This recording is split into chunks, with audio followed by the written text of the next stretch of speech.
नमस्कार दोस्तों, स्वागत है आप सबका आपके अपने YouTube चैनल पे। तो चलिए देखते हैं हमने क्या ट्रेड किया और क्यों किया था, कहाँ एग्जिट हुआ, कहाँ एंट्री हुए, वो देखते हैं।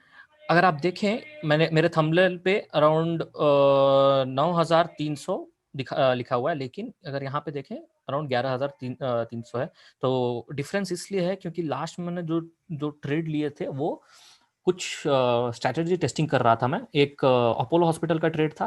अगर आप देखें बाकी सब फ्यूचर्स में है, सिर्फ अपोलो हॉस्पिटल एक कैश में, क्योंकि इसकी स्ट्रैटेजी टेस्टिंग चल रही थी। और एक देखें अगर आप बैंक निफ्टी, तो उसमें भी एक कुछ स्ट्रैटेजी टेस्टिंग चल रही थी, इसलिए ये दो चीज़ें मैंने ऐड नहीं की है, एक्सक्लूड कर दी है। तो चलिए देखते हैं हमने कौन सी ट्रेड्स लिए और कब। ओके, पहला ट्रेड था रिलायंस। ठीक है, पहला ट्रेड था रिलायंस। अगर आप देखें 9,15 को लिया था, 9,16 को निकाल दिया। ठीक है, अब देखते हैं क्यों और कहाँ पे। अब देखते हैं, यहाँ पे चलते हैं। ये रहा रिलायंस।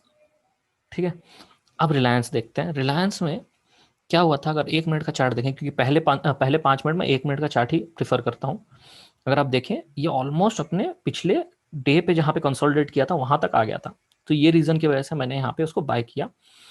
और हुआ ये कि मेरे को चाहिए था अराउंड, मुझे प्लान था कि मुझे यहाँ से 70 तक आ जाएगा, लेकिन ये 70 तक आया नहीं, बीच में ही वापस रिटर्न जाने लगा। तो मैंने प्रॉफिट बुक कर लिया, इसी पॉइंट पे मैंने कहीं प्रॉफिट बुक कर लिया।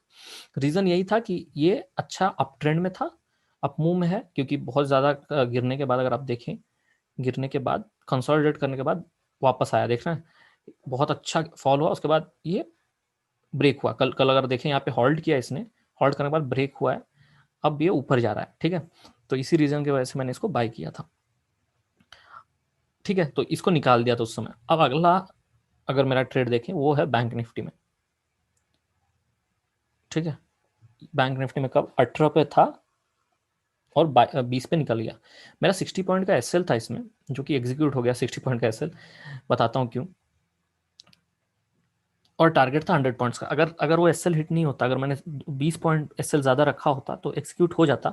मैंने लिया यहाँ पे था, ये पॉइंट पे 18 पे। ठीक है, अगर कोई भी मेरे स्टूडेंट्स हैं उनको समझ में आ जाएगा मैंने यहाँ पे ट्रेड क्यों लिया, क्योंकि ये अपना लो ब्रेक कर रहा था। ठीक है, और उस रीज़न की वजह से यहाँ पे मैंने ट्रेड लिया और एसएल यहाँ पे लगा दिया। एसएल एक्चुअली यहाँ बन सकता था, लेकिन मेरे लिए ज़्यादा हो जाता है एसएल, सो मेरे रिस्क रिवॉर्ड के हिसाब से मैंने यहाँ पे लगाया। और टारगेट मेरा 100 पॉइंट्स था, तो देख रहे हैं आप, आराम से 100 पॉइंट्स मीट हो जाते। लेकिन हुआ ये कि यहाँ से ये रिवर्स किया, एक एसएल हिट किया वापस, फिर जाके प्रॉफिट दिया। तो ये यहाँ पे एसएल हिट हो गया, अराउंड 3,000 का इसमें लॉस हो गया। लेकिन इसके बाद से जो अगले दो ट्रेड्स थे वो बहुत अच्छे थे, क्योंकि क्योंकि मैं, अगर आप देखें बैंक निफ्टी, अगर मैं बेरिश हूँ तो स्टॉक्स, उनके बैंक निफ्टी के स्टॉक्स भी बेरिश होंगे मेरे लिए। तो अगर देखें 921 पे मैंने आईसीआईसी को सेल किया और 922 पे एक्सिस को सेल किया। अब आप पूछ सकते हैं कि मैंने री एंटर क्यों नहीं किया। यहाँ पे री एंटर कर सकता था, लेकिन मेरा एक रूल है कि अगर एक ही स्टॉक में एक बार लॉस हो गया तो तुरंत नेक्स्ट मोमेंट में ही, अगर, हाँ, व्यू आपका बहुत स्ट्रांग हो सकता है, लेकिन नेक्स्ट मोमेंट में उस पर जंप नहीं करना चाहिए।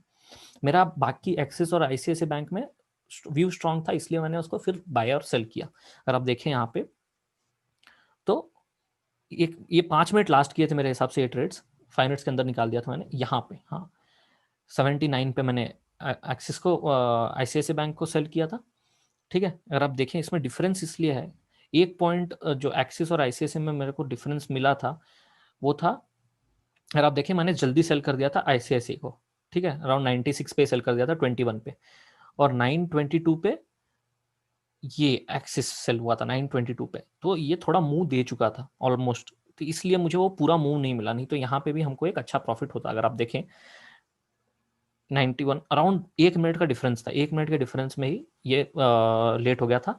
लेकिन अगर देखें एग्जिट हुआ था, वो 5 सेकंड का डिफरेंस था। क्योंकि मैंने देखा, अगर ये कंसोलिडेट कर रहा है यहाँ पे, अगर आप देखें ये कंसोलिडेट कर रहा है यहाँ पे, तो ये ज़्यादा देर या तो ब्रेक कर जाएगा या तो बहुत तेज़ से ऊपर चला जाएगा। और मेरा व्यू अभी भी मार्केट में थोड़ा सा बुलिश है, तो मुझे ऐसा लगा कि ठीक है, यहाँ पे निकाल देना चाहिए। तो ये दोनों स्टॉक्स मैंने वहाँ पे निकाल दिया।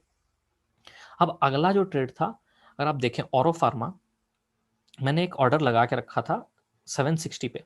ठीक है, जो कि ट्रिगर नहीं हुआ 760 पे, और मैंने 958 पे उसको एग्जिट कर दिया, लेकिन फिर मैंने ऑरो फार्मा 768 पे लिया 10 ओ क्लॉक पे, ठीक है, 10 ओ क्लॉक पे, ठीक है।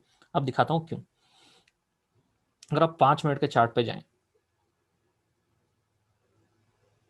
5 मिनट के चार्ट पे जाते हैं तो ये अपने को मिलता है यहाँ पे, हाँ। अगर आप 5 मिनट पे चार्ट पे जाएं तो 64 इसका लो था, और ये पिछली अगली बार तोड़ा नहीं, इधर से रिवर्स ले गया। तो जब ये यहाँ पे अगर देखें 10 ओ क्लॉक के आसपास मैंने लिया था, तो ये पॉइंट पे मैंने लिया था, और टारगेट मेरा एक्चुअली ये था। अगर अगर आइडियली मेरा पूछें टारगेट, तो यहाँ से मेरा 5 पॉइंट का टारगेट था, लेकिन जिस हिसाब से इसने मूव दिया, ये वापस रिवर्स कैंडल जो बननी शुरू हुई, तो मैंने निकाल दिया उसको। तो ये देख रहे हैं, अगर टाइमिंग अगर देखें 10 ओ क्लॉक 10:07 के आसपास भी ट्रेड्स खत्म हो गए, तो अराउंड 9,300 का प्रॉफिट था।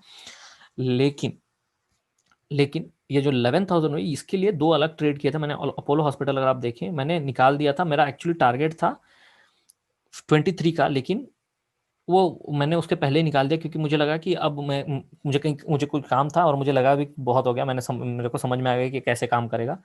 और ये था बैंक निफ्टी का एक ट्रेड था, जो अराउंड मेरे हिसाब से 12 पॉइंट, सॉरी, हाँ, 1200 के आसपास इसमें मिले थे।